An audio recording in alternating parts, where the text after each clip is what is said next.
Sakal Gunarnavasha Vande Guru Sri Charanaravindan.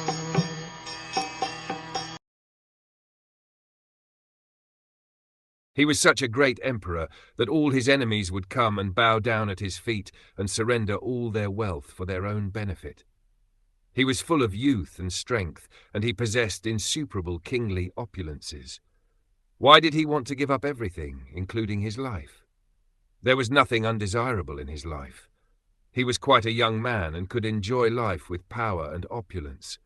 So there was no question of retiring from active life. There was no difficulty in collecting the state taxes, because he was so powerful and chivalrous that even his enemies would come to him and bow down at his feet and surrender all wealth for their own benefit.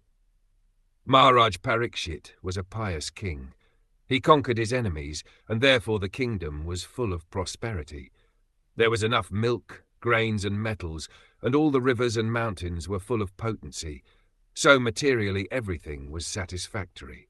Therefore, there was no question of untimely giving up his kingdom and life. The sages were eager to hear about all this.